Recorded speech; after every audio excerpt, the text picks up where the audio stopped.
Anche tu fai parte di un team sportivo e hai bisogno di un nuovo kit? Crea ora la tua identità insieme a Dimitri Sportswear. Avrai subito un 50% di sconto e il riassortimento a prezzo bloccato. Oltre 300 sono le società che si sono già affidate a noi. E tu cosa aspetti? Contattaci subito al 379 244 8537 o entra su dimitri.com. La TechFind si occupa di distribuzione industriale e consulenza tecnica specialistica nei settori chimico e petrolchimico, impianti di produzione energia, impianti alimentari, acquedottistica e depurazione. Nella TechFind troverete un partner esperto e un broker industriale competitivo ed affidabile. La TechFind potrà esservi utile nell'approvvigionamento di filtri, pompe, strumentazione industriale, valvole e in generale di qualsiasi apparecchiatura industriale. TechFind. You search for tech we find. Amici, amiche di 131 Teleregione Live UTG Diretta Sport, buonasera, buona domenica, bentornati in diretta, una domenica dello sport sardo che come sempre, caro Roberto Pinna, ha regalato tante emozioni, iniziando soprattutto dalla Serie C, perché insomma oggi era una giornata davvero importante con il derby di andata di campionato, dopo l'antipasto, possiamo dire così, no? della Coppa Italia tra Olbia e Torres. Oggi si giocava a Sassari tra Torres e Olbia, è finita 1-1. Ne parleremo davvero con abbondanza della sfida del Vannissanna, ma è stata una giornata importante anche per il resto del calcio sardo in Serie D. Insomma, le due vittorie belle importanti di Arzachena e Costa Orientale Sarda, e soprattutto la vittoria anche della Dinamo, di cui parleremo in chiusura di trasmissione. Tu hai assistito, quindi insomma sicuramente ci sarà tanto di cui parlare, ma inizierei come sempre, caro Roby, no? Dal consueto cartello delle grafiche per quanto riguarda la Serie C, perché insomma questo 1-1 di Torres e Olbia, nel mentre che le mandiamo iniziamo già a commentarle, no? Insomma una partita dalle mille emozioni, perché questo 1-1 è arrivato al 94esimo con il gol di Daniele Ragazzu a pareggiare l'1-0 di Stefano Scappini. Davvero è stata una partita super super emozionante. Sì, hai detto praticamente tutto, una partita dove la Torres ha dominato in lungo e in largo, va detto, ha giocato meglio sicuramente la squadra di Alfonso Greco, che stava legittimando di fatto con la rete a 4 minuti dal termine dei minuti regolamentari il successo con la rete appunto di Scappini. Alla fine è arrivata quella zampata del campione qual è di Daniele Ragazzo, che si è inventato un gol da una palla gestita malamente a livello difensivo dalla Torres negli ultimi istanti di gara, su una rimessa laterale avversaria, però ragazzo al volo ha fatto un gol che pochi giocatori in questa categoria possono fare. Va detto che la Torres deve recriminare per non aver magari aperto prima la gara, no? C'è stato un'occasione importante per Ruocco al sesto, poi ha avuto un'occasione importantissima con Scappini, che un gol aveva anche fatto, poi però l'arbitro aveva fischiato il rigore per un fallo precedente su buona volontà. Lo stesso Scappini ha sbagliato dal dischetto. Scappini di testa al primo tempo ha sbagliato, lo vedremo anche negli highlights, un gol non difficilissimo su assist di Liviero, poi nella ripresa solo davanti al portiere, anche in quel caso non ha fatto bene, però ha fatto bene nell'occasione forse più difficile della sua partita. Arriva un 1-1 che sicuramente lascia un morale diverso, soprattutto alla squadra di Occhiuzzi, che ritrova un punto dopo tante sconfitte, lo ritrova all'ultimo istante possibile. Per la Torres è un esame di maturità superato a metà, perché se nel gioco ha dominato l'Olbia, per quanto riguarda invece il risultato non è riuscita la squadra di Alfonso Greco a legittimare prima e a gestire meglio il risultato. Sì, assolutamente. Chiederei al nostro Marcello Mura di mandare bene in grafica ingrandita sia i risultati e poi dopo anche la classifica, perché così riesco anche a leggerli. Perché insomma il problema è anche quello, che iniziamo a essere un po' ciechi da quel punto di vista. Allora 0-0 tra Vispesaro e Alessandria, 3-0 tra Gubbio e Imolese, 2-1 il risultato della Recanatese contro il Siena, che come dicevi tu prima, insomma forse apre anche un po' la crisi in casa a Siena. 3-2 della Virtus Entella in rimonta contro l'Ancona, 1-1 tra Torres e Olbia, 2-1 tra Cesena e Fiorenzuola, 1-0 tra Lucchese e Montevarchi, 2-2 tra Rimini e Fermana, 1-2 la vittoria di Max Canzi, del nostro amico Max Canzi, del Pontedera contro il San Donato Tavarnelle in trasferta domani Carrarese Reggiana. Questa è anche la classifica del girone B. Comanda questa coppia, insomma è interessante questo girone B, Roby, perché cambia continuamente di settimana in settimana, cambiano un po' tutte quelle che sono anche le gerarchie. 20 punti per Gubbio Dentella in testa, sotto tre squadre a 18 punti con Cesena, Fiorenzuola, anzi 4, scusate, Lucchese e Reggiana, anzi 5, anche il Rimini, sono proprio cieco, è una cosa incredibile. 16 punti per il Siena, perché mi sembravano un 6, sia quello della Reggiana che del Rimini, esatto. 16 punti per il Siena, 15 per la Carrarese, 14 per l'Ancona, 13 per la Vispesaro, 12 punti per la Torres, che di fatto, insomma, lo diciamo prima, ottavo risultato utile consecutivo, 2 pareggi in questa settimana per la squadra di Greco. Diventa un pareggio, una vittoria, se si vuole considerare anche la vittoria di domenica scorsa contro il Siena. 11 punti per Pontedera e Imolese, 9 Fermana, 8 Recanatese e Montevarchi con l'Alessandria, 7 punti per l'Olbia, che comunque, insomma, dopo 3 KO consecutivi muove la classifica, chiude la graduatoria. Il San Donato Tavarnelle fa quasi un po' specie che 3 punti di quei 6 punti li abbia fatti con la Torres. Fa molto specie, però anche in quel caso la Torres prese gol su una rimessa laterale gestita malissimo. Sono un po' quegli episodi che la Torres ancora deve maturare e gestire, ce l'hanno detto in tanti, c'è detto Greco, c'è detto Scapini, che poi andremo ad ascoltare. Una classifica molto particolare, molto complessa, quella del girone B, dove di settimana in settimana cambiano le capoliste. Anche per l'Olbia è un risultato positivo quello del Vanissana, ma non troppo guardando alle altre, perché a parte il San Donato Tavernelle molti hanno iniziato a correre, anche lì dietro sono stati risultati importanti, penso soprattutto a quello della Recanatese sul Siena, ma non solo.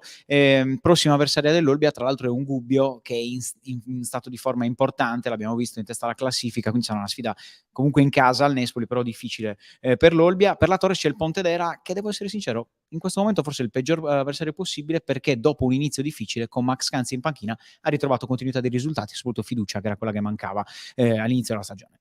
Ecco, siccome una delle cose importanti, belle di questa trasmissione della domenica sera sono le immagini, sono gli highlights, quindi direi di andarci a vedere questa Torres Olbia, stavolta non in 90 secondi come di solito, ma in 120, perché siamo stati un po' più abbondanti, diciamo così. Quindi 30 secondi in più rispetto al solito. Caro Marcello Muro in regia, manda pure gli highlights di questa Torres Olbia in 120 secondi, 1-1.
Abbiamo visto, Roby, questa Torres Olbia bella carica. Abbiamo lasciato anche, a differenza del solito, l'audio del sottofondo, perché insomma è stata davvero una partita intensa da quel punto di vista. Raccontiamola. Anche dal punto umorale, no? È stata bella raccontarla. Stadio sold out, l'abbiamo raccontato in più modi, quindi più di 5.000 persone. In realtà non sono arrivate a 5.000 persone, considerando anche gli abbonati e tutto, erano poco più di 4.000 dai dati forniti dall'ufficio stampa della Torres, però comunque una bella cornice di pubblico. 3 pullman da Olbia, all'andata non ci sono stati problemi, ci dicono neanche al ritorno si è riusciti a contenere, c'è stato qualche tentativo di venire un pochino allo scontro con la tifoseria locale, però non ci dovrebbero essere stati problemi al momento. Poi in caso vi racconteremo di eventuali novità, però una partita comunque sentita. Al gol di Scapini il Vanissone è tornato a vibrare, forse anche più della partita contro la Fragolese, che è valsa la finale playoff. Ha vibrato davvero tanto con questo format nuovo, no, della nuova stagione, con la musichetta dei candelieri di sottofondo che fa ballare un po' tutta la piazza, e poi quella doccia fredda per il pubblico di casa del gol di Ragazzu. L'abbiamo detto insieme, forse solo Ragazzu poteva inventarsi quel gol. Una palla sporca così, lui non la stoppa neanche, la lascia andare la gamba e la mette all'angolino. Per la qualità che si vede negli ultimi anni in Serie C, pochissimi giocatori secondo me riescono a gestire quel pallone e a trasformarlo in gol. Personalmente, poi vedrete anche le pagelle, le potete recuperare su Cino 31 sia dell'Olbia che della Torres. Imprescindibile a livello proprio umorale il Ragazzu per questa piazza, perché al di là di lui nessuno ha fatto niente nell'Olbia. Il Ragazzu è l'unico che ha tirato 3 volte in porta, 3 volte in porta perché una è stata respinta, però una anche fuori, una nel primo tempo con Salvato che l'ha respinta coi pugni e l'altra per l'azione del gol. Quindi fatto un po' troppo poco dagli altri. È vero che ci sono le assenze, però da un Sueva oggi davvero invisibile praticamente, l'attaccante dell'Olbia, ma da uno stesso Boganini quando è entrato ti aspetti quel pizzico di qualità in più. Sì, diciamo che insomma, poi appunto sentiremo le parole sia di Alfonso Greco che quelle di Tommaso Tatti. Continua il silenzio stampa dei tesserati, quindi diciamo la parte sportiva, diciamo così, quella tecnica, quindi allenatore, staff e calciatori. Ha parlato però, per fortuna mi verrebbe da dire, insomma, il direttore Tatti, però effettivamente gli abbiamo anche posto una domanda proprio su questo, anche sul discorso dell'attacco, perché chiaramente oggi abbiamo visto il ragazzo al terzo gol consecutivo, dopo i 2 segnati contro l'Ancona nel turno infrasettimanale di mercoledì. Però hai detto bene, Roby, cioè effettivamente noi l'abbiamo scritto, io mi assumo la paternità e la colpa, anche la responsabilità di aver scritto questo, però in settimana abbiamo scritto, parafrasando Gio Squillo, no? Siamo donne, oltre le gambe c'è di più. Ecco, siamo l'Olbia, oltre al ragazzo c'è di più? No, cioè almeno fino a quello che abbiamo visto oggi, tolto Gelmi, sì, no, perché effettivamente se dobbiamo parlare dei singoli è l'altra luce importante. È più migliore in campo Gelmi di Ragazzu, cioè mi spiego, Ragazzu ha avuto il lampo del gol, però Gelmi ha tenuto in vita l'Olbia, senza 2 parate fondamentali secondo me, soprattutto la seconda nel secondo tempo su Scapini in uscita bassa, molto bella. È vero che Scapini può fare di più, un attaccante della sua cifra d'esperienza può fare molto di più, però Gelmi esce alla grande, a valanga come si diceva un tempo, e va dritto sul pallone. Senza Gelmi l'Olbia forse avrebbe capitolato molto prima, anche nel primo tempo quando ha fatto la parata sulla traversa per Scapini, una parata importante.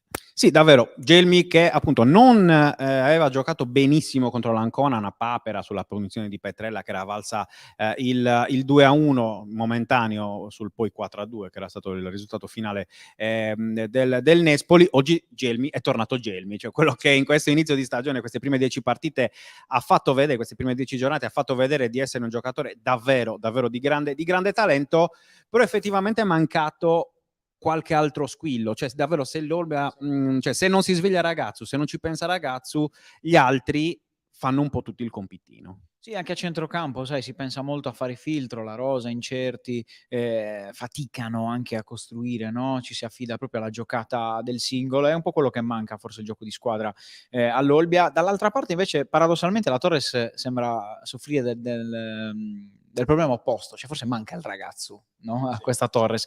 A Scapini, che oggettivamente è un giocatore che è trascinante, oggi quando è uscito ha esaltato la piazza, però ancora non basta per lo Scapini di adesso essere da solo dentro questa Torres, perché Ruocco è un grandissimo giocatore di cifra tecnica, ci sono altri giocatori importanti come Lora che però non stanno rendendo quanto possono, ci sono due giocatori importanti come Antonelli e Dametto che possono davvero aumentare il tasso di solidità, però manca quel giocatore che con un guizzo ti trascina lo spogliatoio, un Gigi Scotto per la Torres, per capirci. Gigi Scotto che salutiamo, insomma l'abbiamo salutato anche... abbastanza caldo nel finale di partita contro Chiuzzi. Io l'ho visto nelle prime partite, quindi la prima partita era più ancora in fase chiaramente, insomma, un morale non esageratamente alto, per utilizzare un eufemismo. Ricordiamo, insomma, un problema importante quello alla caviglia per il capitano di questa Torres, che soffre, morde il freno davvero, no? Come si diceva, nel vedere i compagni giocare. Noi ovviamente gli auguriamo che, insomma, a inizio 2023 possa effettivamente poi tornare in campo, anche perché avrà sicuramente una voglia di rivestire la maglia rossoblu al Vannissanna in Serie C, come aveva già fatto anni fa nella sua precedente di fatto esperienza alla Torres. Ciò detto, restando in casa Olbia, va anche detto che effettivamente, insomma, tante assenze importanti, 8 erano oggi gli assenti, quindi se si deve guardare il bicchiere mezzo pieno in casa Olbia, al di là di quello che è stato il risultato finale, effettivamente può essere anche questo, Roby, cioè l'Olbia è riuscita a fare a trovare questo pareggio importantissimo, soprattutto dal punto di vista del morale, davvero in difficoltà dal punto di vista anche della rosa, insomma, di quelli che sono anche i giocatori a disposizione di Occhiuzzi, per cui, insomma, forse da quel punto di vista si può essere un po' più indulgenti, dai. Sì, indulgenti dal punto di vista del gioco, anche se secondo me l'Olbia deve fare di più perché è una squadra che è partita con le ambizioni dei playoff. Io da una squadra che dichiara, e mi piacciono le squadre che partono senza nascondersi, dichiarando l'obiettivo, se vuoi centrare i playoff dell'anno scorso, bisogna anche iniziare a guardare il bicchiere mezzo vuoto, secondo me, non basta pigliarsi ai piccoli dettagli che ci sono stati oggi, diciamolo chiaramente. Se la Torres non regala alcuni gol, questa partita a fine primo tempo poteva essere 2-0, 3-0 e nessuno avrebbe detto niente, anzi avrebbe certificato il momento di crisi dell'Olbia, quindi secondo me all'Olbia questi sono ovviamente dei piccoli tasselli che metti quando sei in difficoltà, però io mi aspetto molto di più da questa squadra, perché ha una cifra tecnica importante, come recupererà alcuni giocatori può fare molto bene, ma per esempio anche oggi un Bianco ha fatto molto poco, ci sono tanti giocatori che non stanno rendendo, possono fare di più e quindi bisogna aspettarsi di più. Paradossalmente, al contrario, la Torres forse sta anche overperformando a livello di risultati rispetto a quanto ci si aspettava, però poi a livello di prestazioni è una squadra che sta facendo delle buone prestazioni, ogni partita costruisce tanto, arrivava da 3 risultati con porta inviolata e oggi ha concesso di fatto 2 tiri in porta solo all'Olbia, che comunque ha un attaccante come Ragazzu, concedergli così poco è comunque qualcosa di positivo da cui ripartire dopo il pareggio. Direi di sì. Andiamo a sentire anche quelle che sono state poi le dichiarazioni dei protagonisti in sala stampa. Inizierei appunto da Alfonso Greco perché insomma già l'attacco, diciamo così, abbastanza, per chi conosce il buon Greco, che è sempre abbastanza misurato, non ha sorriso neanche questo. No, non ha sorriso, soprattutto insomma è andato giù dritto anche con quello che insomma secondo lui è stata una mancata vittoria, appunto, davvero che una squadra come la Torres non si può permettere. Quindi andiamo a sentire le parole di Alfonso Greco. Non vincere questa partita è qualcosa di incredibile. Questa è una partita dove finisce 5-0 per quello che si è visto in campo, per le occasioni. Il calcio è questo, purtroppo adesso dovevamo stare più attenti l'ultima azione, ma non vincere una partita del genere è qualcosa di incredibile. Mi dispiace per i ragazzi e per tutti i tifosi, perché la squadra ha fatto una grande partita e ripeto, la partita se finiva 3-4-0 non c'era niente da dire. È chiaro, potevamo essere più cattivi, incisivi, però l'importante è crearle anche queste occasioni, no? Le abbiamo create anche giocando, quindi ripeto, non vincere una partita del genere è qualcosa di incredibile.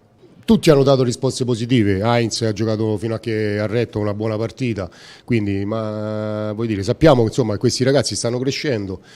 Sorgente veniva da un lungo infortunio, quindi anche lui ha fatto gli ultimi minuti, 10 minuti, un quarto d'ora, non lo so, non mi ricordo quant'è, ma non è una questione dei giocatori, è questione che non vincere queste partite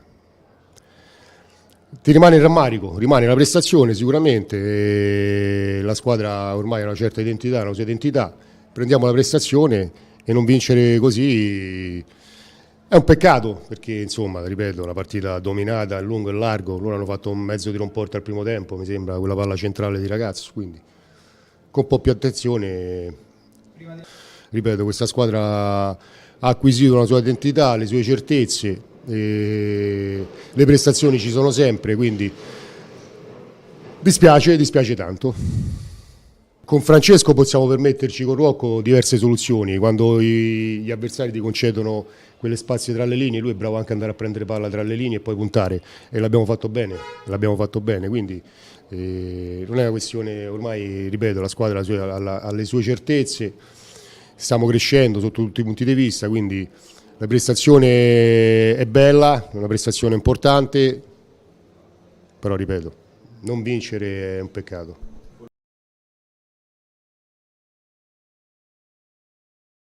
Superato, ha detto Alfonso Greco, no? Che era un po' il tema della vigilia, cioè l'Olbia che può rappresentare un esame di maturità o comunque sia un segnale da mandare al campionato. Per Alfonso Greco questo esame è stato superato, rispondo anch'io come se mi fosse stata messa a me la stessa domanda. Esatto, avrei voluto anche rispondere. Il professore risponde. Bravo, non mi sento un professore, Hai fatto la domanda, quindi. però comunque sia, sono non lo so, uno che infastidisce più che un professore. Detto questo, secondo me superata, più rimandata questa Torre, cioè non è stata bocciata da questo pareggio, però un pochino ha quelle caratteristiche, no, di squadra ancora non prontissima per riuscire a vincere anche determinate partite molto complesse. Secondo me la Torre, se uno si riguarda indietro, neopromossa, 12 punti, arriva da 8 risultati utili consecutivi e uno da fuori potrebbe dire, beh, stanno facendo molto bene, perché comunque sia non è scontato. Avendole guardate tutte, spesso anche live in trasferta, ti posso dire, in realtà questa Torre poteva avere molti più punti. Poteva avere almeno più punti contro il San Donato, con più punti oggi, contro l'Imolese, c'eri anche tu, una partita che senza quel rosso probabilmente la Campagna la Torre si è portata a casa. Ecco, per maturare, per poi essere una squadra da Serie C e infiammare la piazza ancora di più in futuro, servirà non sbagliare alcuni episodi e soprattutto oggi magari chiuderla prima. Sì, assolutamente, lo sentiremo anche da Stefano Scappini, insomma, a breve, dopo aver sentito le parole di Tommaso Tatti. Effettivamente, insomma, oggi a questa Torre si è mancato il killer instinct, cioè quello che abbiamo detto più volte anche un po' per tutte le squadre sarde, se ci pensi, no? Cioè, passando dal Cagliari fino alle squadre di Serie D, l'abbiamo detto dell'Atletico Uri domenica, l'abbiamo detto dell'Arzachena, anche della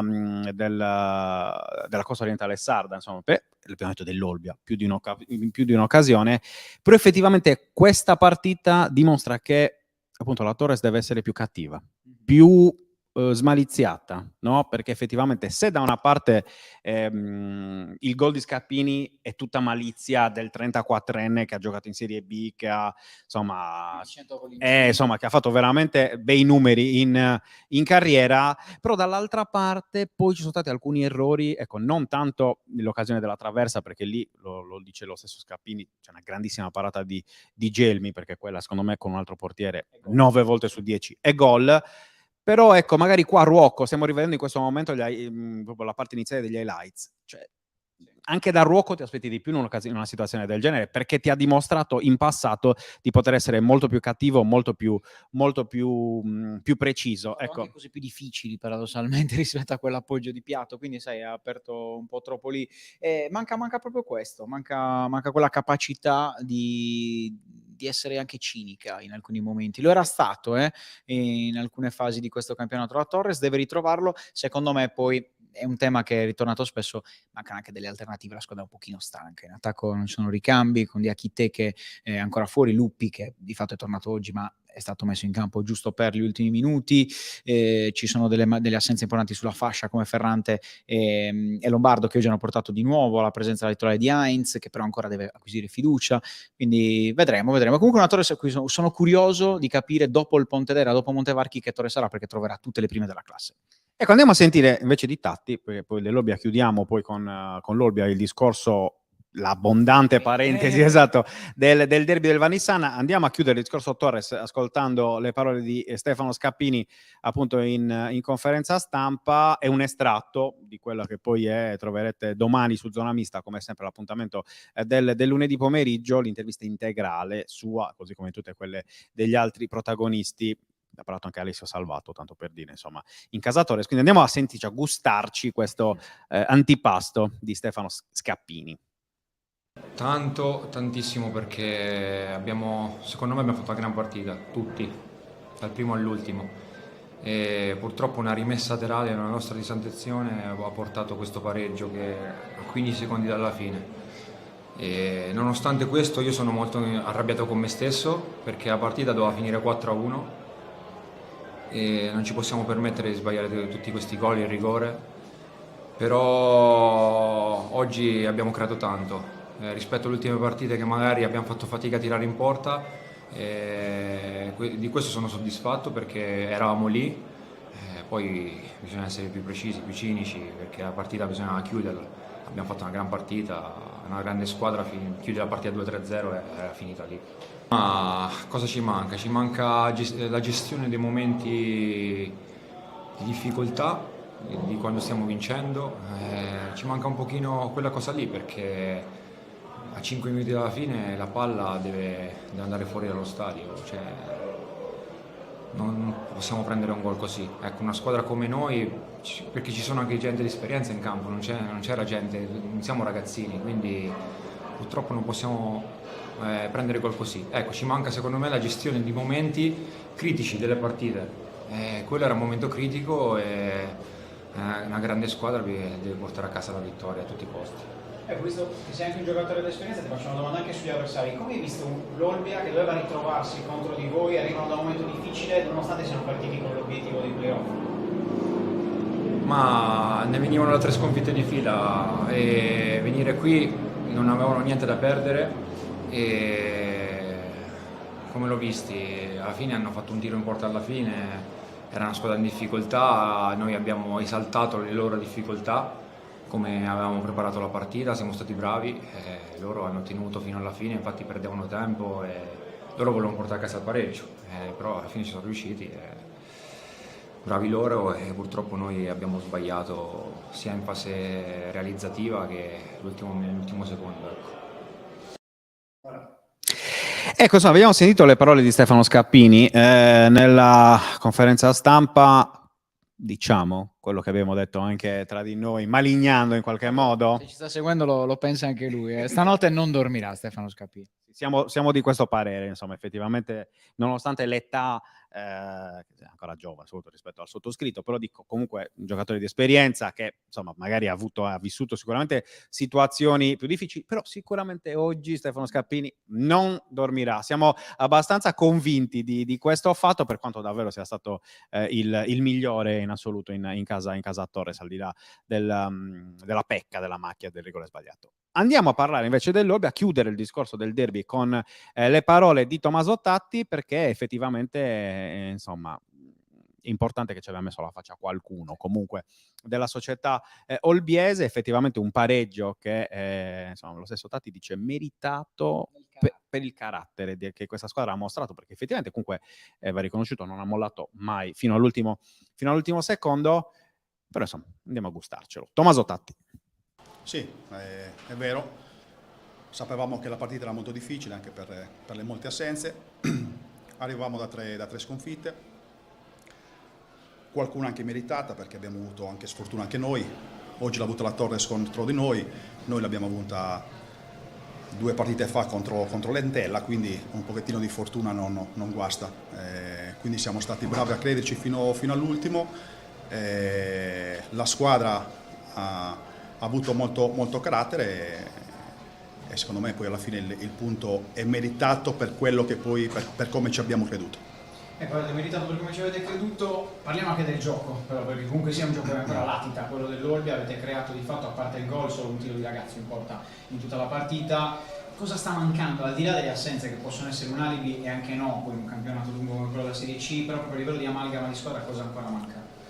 No, manca che quando si gioca in difficoltà, come ho detto prima e non è facile neanche far vedere del bel gioco, quindi si vede che i ragazzi sono entrati molto, molto contratti e sapevamo di trovare le difficoltà, come ho detto prima, perché quindi, però ripeto, l'importante oggi era uscire almeno con un punto, con un pareggio, cercare di muovere la classifica, e soprattutto questo pareggio ci dà molto, molto morale, perché sappiamo quanto è difficile questo campionato, e quindi da qua vogliamo ripartire. No, lo spogliatoio sicuramente dopo un pareggio così allo scadere sicuramente ha preso più coraggio. Non era facile perché arrivavamo da 3 sconfitte, non è facile neanche in questi momenti gestire le situazioni, perché tu mi dici di non cercare le assenze, però ci sono giocatori importanti che ci mancano da diverse settimane, quindi chi ha giocato oggi ha dato il massimo. Ha lottato per questa. Mi rifaccio le parole del presidente. Sì, ha lottato per questa maglia. Ho visto un bello spettacolo anche da parte del pubblico, e alla fine credo che sia stata anche una giornata di festa per quello che poi deve essere il calcio. Ma ci speriamo, perché ripeto, lottare fino all'ultimo come non era facile contro una squadra in salute. È vero che li avevamo battuti in Coppa Italia, però la Coppa Italia è un discorso, il campionato è un altro, ci sono dei punti in palio. E oggi i ragazzi hanno fatto il massimo per quello che potevano fare, quindi sono molto contento dell'atteggiamento, del carattere che hanno avuto fino alla fine, e secondo me la strada più giusta è questa, continuare così, e poi saranno le prossime partite a dire se è stata la partita di svolta oppure no. Secondo me è sicuramente la strada intrapresa oggi è quella giusta. Ma sì, bisogna avere anche sicuramente pazienza, anche perché anche oggi Babi non c'era, Nanni ha giocato quei 10 minuti dove ha fatto gol. È normale che non deve essere una scusante, perché ripeto, la rosa è anche ampia, però quando cominciano a mancare 4-5 elementi con cui la società ha puntato, è normale che anche oggi nei cambi eravamo molto, molto corti. Ecco, abbiamo sentito, Roby, le parole di Tommaso Tatti, il discorso attacco, mercato, insomma la domanda è stata un po' cattivella la mia, lo riconosco, però effettivamente, insomma, tolto il ragazzo che ha fatto 3 gol in 2 partite, dopo aver rotto un digiuno che però durava da 8 partite. È rimasto 8 partite a secco, ma è comunque il miglior marcatore dell'Olbia, per farvi capire. Questo la dice lunga effettivamente, perché tolti i gol di Boganini, Bellodi e Nanni, no, Zanchetta ha segnato in Coppa Italia come Sueva, però insomma effettivamente c'è un problema a gol in casa Olbia. Chissà veramente, Roby, che quello che abbiamo chiesto a Tatti, cioè che questo pareggio arrivato in questo modo, davanti anche ai propri tifosi che comunque si sono fatti il viaggio fino a Sassari, comunque in un ambiente non esattamente amichevole. I rumorosi, compatti, è stato anche a livello di pubblico, secondo me, una bella risposta per loro. Assolutamente sì. Insomma, chissà che davvero questo 1-1 di Ragazzu, firmato Ragazzu al 94esimo, non possa essere il turning point, come si suol dire. Questa è bella, insomma, lo ammetto. Sono d'accordo. Sicuramente l'ho imparato lì, probabilmente, in uno dei tanti nostri viaggi, però chissà veramente che non possa essere questo punto di svolta davvero in casa Olbia in vista delle prossime partite, perché insomma io credo che Occhiuzzi oggi abbia messo un chiodo importante anche sul suo destino. Sì, ha vissuto una partita un po' particolare, l'ha analizzata anche Claudio Inconis nelle pagelle, ha praticamente battibeccato più con il pubblico che con i suoi in campo, perché continuava a rispondere un po' a chiunque. Strano, va detto anche questo, perché comunque noi l'abbiamo sempre visto misurato, sempre, insomma, deve essere che gli è saltata la mosca al naso. Super aplomb, no? Il buon Occhiuzzi oggi oggettivamente forse la sentiva, perché sapeva che poteva essere decisiva anche per il suo futuro, senza forse, e quindi ha perso davvero tanto tempo a battibeccare quasi col pubblico di casa, che non ha perso occasione di battibeccarlo, ma ovviamente se poi un allenatore risponde fa il gioco dei tifosi, perché lì diciamo un po' hanno apprezzato quasi la voglia di interagire del tecnico dell'Olbia, cosa che non è piaciuta tra l'altro a alcuni giocatori della Torres, questa del tecnico dei bianchi, però vedremo, magari anche lui che ha fatto tutta una corsa sotto la curva al gol di Ragazzu ritroverà stimoli anche il tecnico. Difficile non comprendere, diciamo così, anche l'entusiasmo, la voglia di esultare dopo quel gol di quella importanza davvero capitale. Roby, siamo a 35 minuti, guardate se mi abbasso, però abbiamo il monitor di riferimento lì e siccome avete capito che sto diventando sempre più anziano, esatto, quindi esatto, un po', ce l'abbiamo un po' tutte. Comunque cambiamo argomento, slide, così visto che abbiamo categoria, scendiamo di un gradino come diciamo sempre, perché insomma 4 partite di Serie D, importante perché c'è stato anche un cambio di rotta rispetto alle ultime. 2 vittorie, 2 pareggi, insomma, una giornata positiva. Nessuno, siamo contenti. Di fatto oggi non ha perso nessuna squadra sarda. Ci auguriamo che sia così anche per le prossime giornate, però di fatto oggi non ha perso nessuna. Abbiamo fatto altre domeniche 31 con un ecatombe, quindi ci va benissimo. Assolutamente, sarà anche più facile domani, per esempio, fare la top 11 di Serie D. Andiamo a vedere in grafica i risultati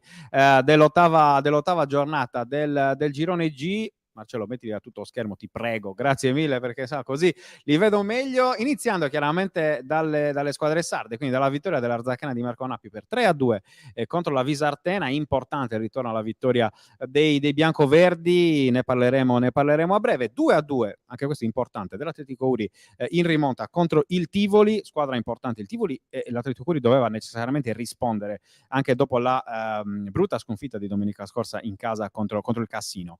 Direi che ha risposto alla grande la cosa orientale sarda di Francesco Loi / Antonio Carta, perché oggi c'era il vice del tecnico titolare, diciamo così, stranamente squalificato, diciamo. però ha resistito anche molto, diciamo, anche troppo rispetto al solito, quindi questo 6-1 debordante di una cosa orientale sarda contro l'Aprilia nella sfida tra pericolanti, che però di fatto lo vedremo anche a breve con la classifica, rilancia comunque le chance salvezza della squadra di Francesco Loi. 1-1 di questa neanche più sorprendente, mi verrebbe da dire, Roby, no? Ilva Maddalena di Aldo Gardini 1-1 a Pagani contro la Paganese, insomma.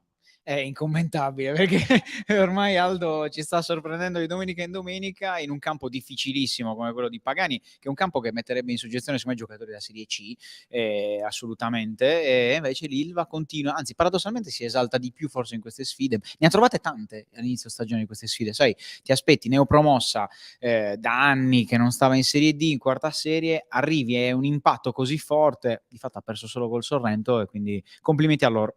Assolutamente sì. Andiamo a vedere anche gli altri risultati delle squadre non sarde, quindi la vittoria della Palmese per 2-1 a Cassino, vittoria della Lupa Frascati che continua a fare punti importantissimi in chiave salvezza contro il Portici, sconfitta per 1-3 del Real Monterotondo del nostro amico Tony Gianni in casa contro l'Angri. Stesso risultato anche tra Nola e Sorrento, che quindi il Sorrento che continua a volare in classifica, in testa alla classifica, e poi anche 1-3 tra Pomezia e Casertana. Questa è la classifica del girone G, comanda tra Pomezia e Casertana, rilancia totalmente la Casertana che ora vorrà tornare sotto, è lontana a 5 punti dal Sorrento, però oggettivamente la squadra favorita per vincere questo girone.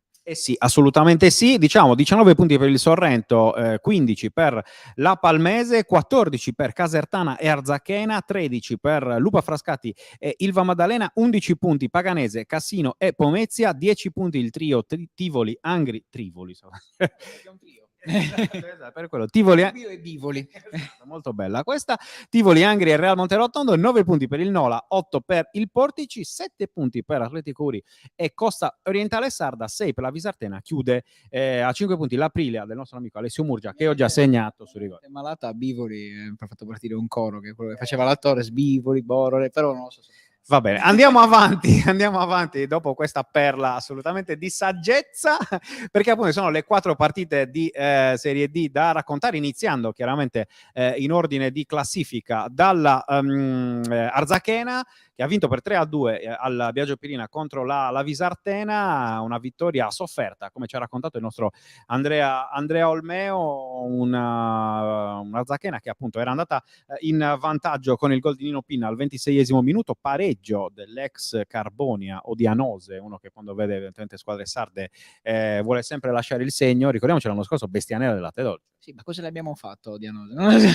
Bisogna comprarlo, che qualche squadra sarda lo compri, perché poi magari così appunto può fare meno scherzi, ma aveva chiuso comunque in vantaggio il primo tempo con il gol dell'argentino Franco Bolo, altro gol albiceleste, tanto per cambiare di Marco Sartori. Come hai fatto a indovinare anche senza studiare? Insomma, l'ennesima perla del centravanti argentino, davvero sempre più trascinatore di questa Arzachena al minuto 70esimo. Poi però insomma sul 3-1 si pensava che la squadra di Napoli potesse controllare il risultato. Invece non solo è arrivato il gol sul rigore di Vasco della Visartena a accorciare le distanze all'87esimo. Segna sempre le sarde, però segna sempre a prescindere. Esatto, Vasco Rossi assolutamente non è vero, questo era veramente orribile. E quindi insomma il gol di Vasco, ex Roma, ricordiamolo, ex primavera della Roma all'87esimo, per un finale poi abbastanza rovente con Odianose, sempre lui, che ha rischiato di trovare il clamoroso 3-3.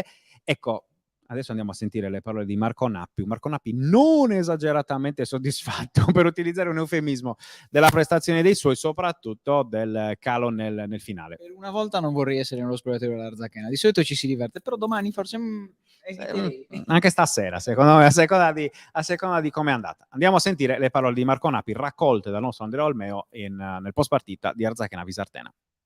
Giocata dall'inizio, abbiamo creato tante occasioni da gol, poi ci siamo fatti riprendere sull'unica azione che ha fatto la Visartena al primo tempo e poi nel secondo tempo siamo rientrati in campo convinti delle nostre forze, abbiamo fatto il 2-1 bello, il 3-1 bello e poi alla fine abbiamo avuto quel momento di blackout su quel calcio di rigore che non so se c'era o non c'era, ma non mi interessa, però non possiamo poi alla fine mettere in discussione il nostro risultato, la nostra prestazione con gli ultimi 5 minuti con un po' di disattenzioni, perciò in questo dobbiamo migliorare, però ragazzi anche oggi hanno lottato dal primo al 90esimo, non era una partita facile perché l'Artena qui è venuta a non giocare, a fare solo lanci lunghi e a fare la guerra lì davanti con Odianosi che poi è anche un gran bel centroavanti, però complimenti ai miei ragazzi perché oggi i 3 punti valgono veramente doppio. Ecco, io volevo fare appunto un paragone tra le due Arzachena viste oggi, quella del primo tempo, fraseggi corti, inserimenti, giro palla. Poi nel secondo tempo, come è stato il secondo, c'è stato un attimino il Visartena che è venuto fuori. In cosa siete mancati in quel momento? No, che loro sono venuti fuori, sono venuti a fare questi lanci lunghi e ad avanzare il baricentro. Avevano Vasco in mezzo al campo che è un giocatore con una grandissima tecnica, poi ho cambiato modulo, mi sono messo con 4-3-1-2 con Luca Manca proprio vicino a lui per poterlo disturbare nelle sue giocate. Ecco, abbiamo sentito le parole di un Marco Nappi. Versione FIFA 96, tipo, no? Assolutamente sì, insomma, vedremo. Comunque era importante per l'Arzachena tornare a vincere proprio sul proprio terreno di gioco al Pirina dopo quel 2-2 della domenica scorsa contro il Tivoli, che se non ci fosse stato Bonacquisti sarebbe stata una sconfitta, per cui 14 punti, l'abbiamo visto prima in classifica per l'Arzachena, restando in gallura e restando nel vertice del girone G. L'Ilva Maddalena, prendiamo il traghetto, si va alla Maddalena perché insomma davvero la squadra di Aldo Gardini, ancora una volta 131 giovedì, porta bene perché insomma questo dimostra, battute a parte, insomma davvero un'altra bella prestazione importante e solida dei ragazzi di Aldo Gardini, che escono indenni dallo stadio di Pagani contro la Paganese, una delle big comunque del girone G. Ce l'ha raccontata in un minuto, è stato veramente bravissimo il nostro Emanuele Sorrentino, un minuto per appunto descrivere quella che è stata la partita tra Paganese e Ilva Maddalena. Quinto pareggio stagionale per la Paganese, che con l'Ilva Maddalena non va oltre l'1-1. Alla rete di D'Agostino risponde Alto Laghirra.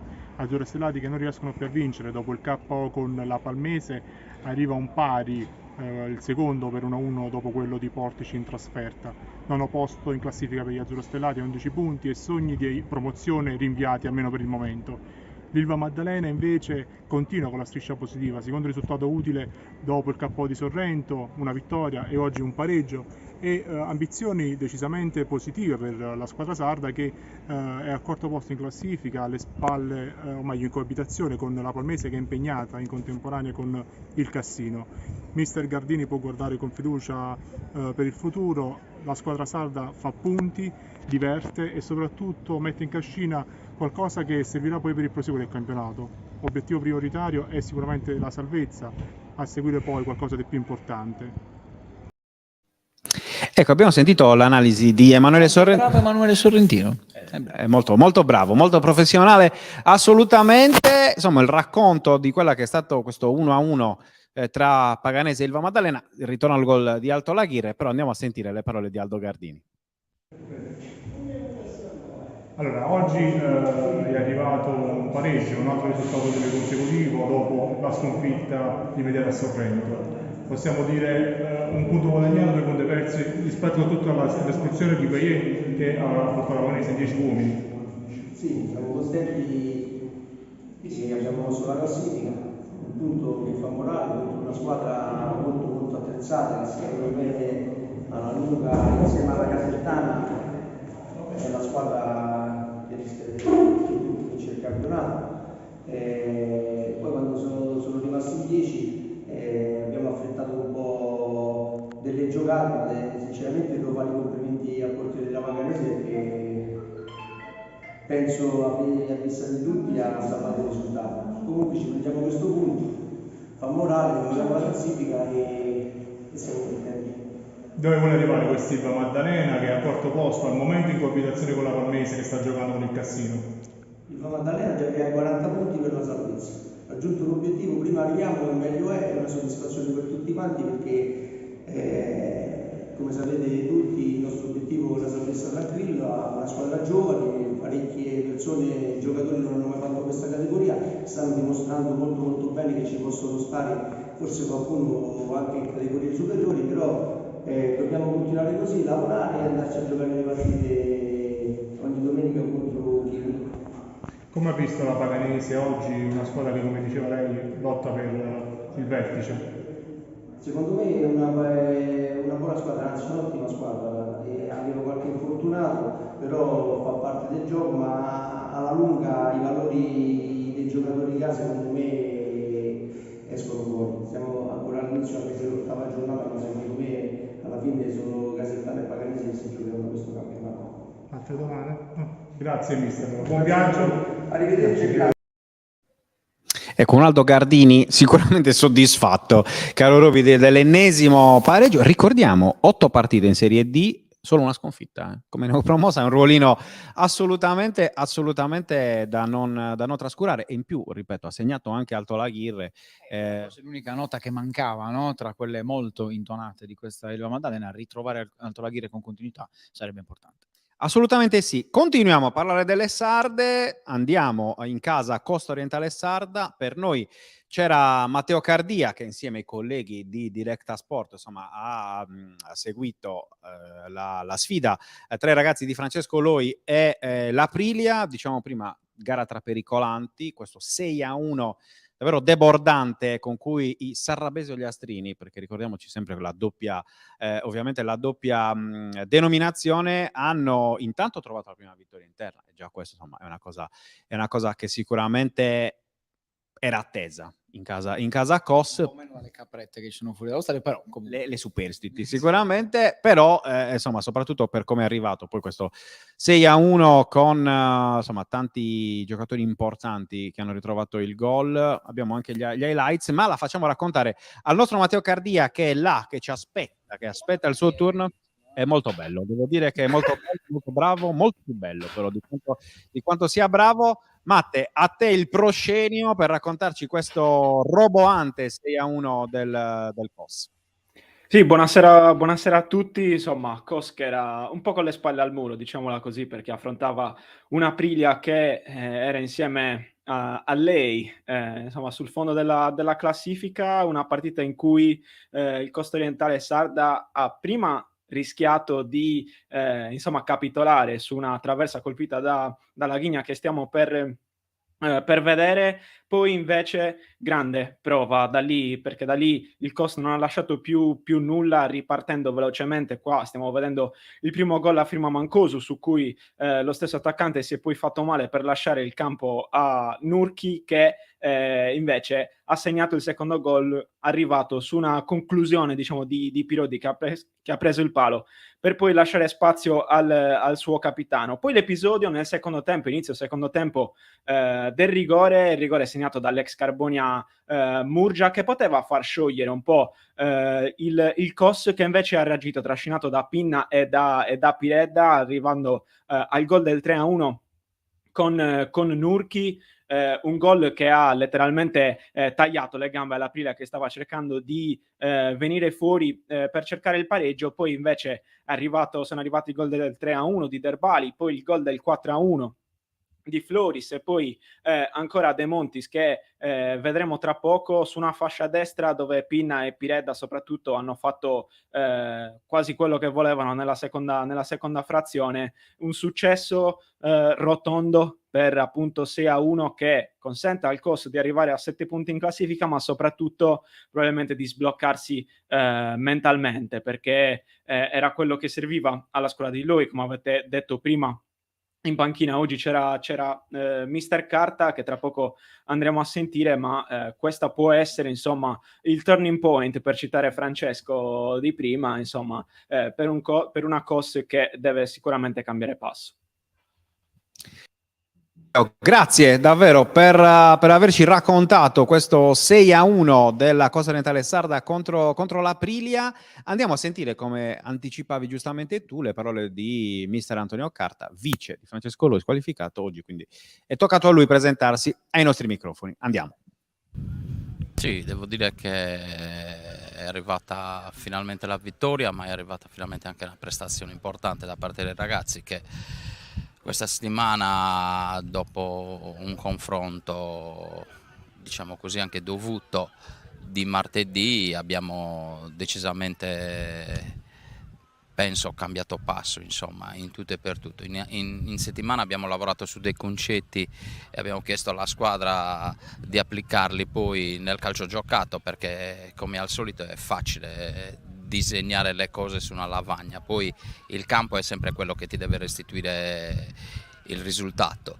Il risultato è venuto in maniera anche eclatante, perché insomma è un risultato roboante che non deve trarci in inganno, anzi deve essere da stimolo per continuare a lavorare come abbiamo fatto questa settimana, e i ragazzi sono talmente intelligenti che hanno già dimenticato quello che è successo un quarto d'ora fa in campo, e stiamo già pensando alla prossima partita e quindi al prossimo allenamento, che ci deve portare a preparare la gara in maniera molto importante, anche perché andiamo a giocare in un campo difficile in Campania, quindi ogni volta che si varca il mare le partite sono sempre tremendamente difficili. La classifica purtroppo è giusta, perché poi nel calcio parlano sempre i numeri dicono che fino a prima di questa partita noi eravamo la squadra che avevamo fatto peggio di tutte, per cui giustamente dovevamo occupare l'ultima posizione. Se poi pensiamo che la squadra in una classifica che ho letto in questa settimana, fatto da uno di questi siti che si occupa di calcio dilettantistico, dove ci davano primi in classifica in termini di esperienza, il rapporto minutaggio giocato dalla Serie D in su, ci dava primi in classifica, e probabilmente questo è diventato veramente uno stimolo anche per i ragazzi, perché l'abbiamo letta tutti quanti insieme, siamo rimasti veramente sbalorditi da questo, e ci siamo fatti tutti quanti un esame di coscienza, e oggi il campo ha dato prova che i ragazzi non meritano assolutamente di occupare la posizione che abbiamo in classifica, e speriamo di uscirne presto. Ecco, insomma, abbiamo sentito, Roby, le parole di Antonio Carta. Chiaramente, insomma, l'entusiasmo, anche in questo caso, è un estratto, lo diciamo, quindi domani in zona mista. 7 minuti. Solo di Antonio Carta, no, sono 5 minuti circa di Antonio Carta, ma insomma, sono anche le parole di Shep Derbali e di Simone Pinna, parole importanti comunque per il nuovo acquisto della Cosa Orientale Sarda. Quindi domani, come sempre, alle 16 va in onda, insomma, esce, pubblichiamo il nostro zona mista, come sempre con highlights, dichiarazioni integrali stavolta del post partita. Roby, siamo nell'addirittura finale praticamente di questa nostra domenica di 131. No, non funziona così. Dobbiamo chiudere il discorso Serie D con il bel pareggio dell'Atletico Uri, diciamo prima una risposta importante per i ragazzi di Massimiliano Pava dopo il 2-3 interno contro il Cassino. doppia rimonta, cioè nel senso erano sotto 2-0 in casa del Tivoli per i gol di Durbano e Mastro Pietro, ma la cattiveria, davvero il cinismo e la voglia di fare bene dei giallorossi di Pava hanno permesso all'Atletico di rimettere in piedi la gara con i gol di Loru e di Piga nella parte finale, nell'ultimo quarto d'ora, diciamo, del secondo tempo. Andiamo a sentire anche le parole di Massimiliano Pava, allenatore dell'Atletico Uri, raccolte dal nostro inviato a Tivoli, appunto, nel post partita. Mister, un 2-2 arrivato al termine di una rimonta, ci credevano in pochi, forse solo voi dalla panchina e la squadra. Sì, no, ci abbiamo sempre creduto, pur col doppio svantaggio non abbiamo mai mollato, abbiamo creduto di poterla recuperare sempre, i ragazzi per primi hanno dato tutto, considerando un periodo un po' difficile che stiamo attraversando, che oggi, nonostante le assenze, 2 infortuni, 2 sostituzioni obbligate, insomma, abbiamo finito la partita con 8 fuori quota in campo, insomma, questi ragazzi stanno dando veramente dimostrazione di grande attaccamento, di grande spirito di sacrificio, spirito di gruppo. Faccio i complimenti, sono stati veramente bravissimi. Prossima giornata l'Atletico Uri recupererà qualcuno di questi infortunati? Ho dei forti dubbi, anzi ne perderemo altri perché Loru è stato espulso e quindi andrà sicuramente in squalifica, 2 che sono usciti oggi per il... Ecco, abbiamo sentito, facciamo una considerazione assolutamente anche sulle parole appunto di Massimiliano Papa. Comunque insomma importante questo 2-2 dell'Atletico Uri contro il Tivoli. Chiudiamo l'argomento calcio, Roby, in questa ultima parte della domenica di 131, perché se è stata una domenica positiva per le squadre sarde, lo è stato anche per la Dinamo, che ha di fatto aperto la giornata con la vittoria, il successo per 81-76 contro la Dolomiti Energia Trento alla Palasera di Migni. È stato l'antipasto di fatto del derby. Tuccieri, quindi insomma raccontaci un po' com'è stato questo ritorno alla vittoria dalle mura amiche della Dinamo. Ma allora, diciamo che la Dinamo ha cercato proprio in tutti i modi di tenerla aperta per Trento fino proprio agli ultimi minuti di gara, una Dinamo che poteva oggettivamente vincere con un margine molto più ampio, ma soprattutto con molta più gestione in tranquillità, una partita che ha di fatto quasi sempre controllato, è stata anche a più 16, più 18 per alcuni tratti della sfida, poi si è fatta sempre però rimontare da Trento con alcuni minuti di blackout che non sono nuovi per questa Dinamo, erano già visti nelle altre partite, penso anche all'ultima in Champions, no? Con una ripresa da dimenticare per la squadra di Bucchi, però sono arrivati dei segnali importanti da alcuni giocatori. Innanzitutto Jamal Jones, oggi protagonista in assoluto, mani calde, come si suol dire nel gergo baschettaro, riusciva a mettere praticamente tutto dentro la lunetta. Non benissimo Nuaku, che ha giocato anche lui un po' a corrente alternata, cose buone soprattutto in avanti, a cose meno buone soprattutto dietro, però ha fatto molto bene Diop. La Dinamo lo doveva riscoprire un pochino, no? È un giocatore in più che questa Dinamo deve avere, ha fatto molto bene sia sotto canestro in attacco che sotto canestro a rimbalzo in difesa. Bucchi si è detto molto molto contento della prestazione dei suoi. Secondo me riuscire a dare meno continuità a questi continui, no? Passaggi a vuoto che ogni tanto la Dinamo ha durante la singola partita sarà importante.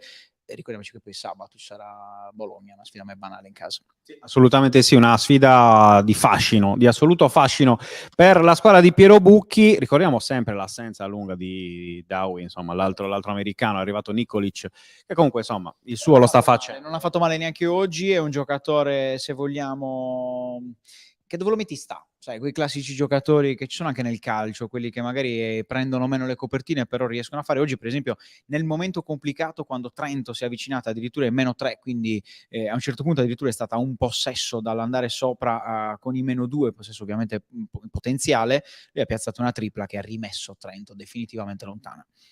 Va bene, ieri ha vinto anche la parte femminile della Dinamo, no? La classifica era fino a questo pomeriggio, poi non so come siano andati i risultati, devo essere sincero, degli altri turni, e comunque sia oggi erano presenti tutte le women di Restivo, anche accolte molto bene dal Palasera di Migni. È una squadra che secondo me può anche entusiasmare un pochino la città dopo anni in cui c'era meno attenzione per il basket femminile. Questa squadra molto compatta rispetto agli anni scorsi magari ha comunque delle giocatrici di qualità, però non ha le prime donne assolute come poteva essere nelle precedenti stagioni, e quest'anno secondo me potrebbe divertire la Piazza Sareso. Lo diceva anche il direttore generale del Banco di Sardegna, Giuseppe Cucurese, no? Nella conferenza di presentazione un po' della stagione insieme a Stefano Sarda. Insomma, il buon Cucurese evidentemente ci aveva visto lungo. Roby, chiudiamo questa nuova puntata della domenica di 131 ringraziando come sempre gli spettatori di Teleregione, quelli di Directa Sport, UTG e soprattutto quelli di 131.com, ricordandovi che ritrovate tutto sul nostro sito, quella che è stata la giornata sportiva di oggi. Domani mica si chiude qua, comunque di fatto la settimana sportiva di 131, perché domani gioca il Cagliari contro l'Ascoli, il posticipo del lunedì alle 20:30 in trasferta. Trovate le parole di Fabio Liverani sul nostro sito. Domani ore 19 Cagliari Social Arena fungerà anche da prepartita, e poi dopo la partita ci sarà come sempre il nostro commento del post partita. Ringrazio tutta la squadra di 131, a cominciare da Marcello Buona in regia, Mario Sanna montaggio e tutto il resto, insomma tutti gli altri anche che sono stati con noi. Grazie per averci seguito, buona serata. Sigla. La TechFind si occupa di distribuzione industriale e consulenza tecnica specialistica nei settori chimico e petrolchimico, impianti di produzione energia, impianti alimentari, acquedottistica e depurazione. Nella TechFind troverete un partner esperto e un broker industriale competitivo ed affidabile. La TechFind potrà esservi utile nell'approvvigionamento di filtri, pompe, strumentazione industriale, valvole e in generale di qualsiasi apparecchiatura industriale. TechFind. You search for tech we find. Anche tu fai parte di un team sportivo e hai bisogno di un nuovo kit? Crea ora la tua identità insieme a Dinicri Sportswear. Avrai subito un 50% di sconto e il riassortimento a prezzo bloccato. Oltre 300 sono le società che si sono già affidate a noi. E tu cosa aspetti? Contattaci subito al 379 244 8537 o entra su dinicri.com.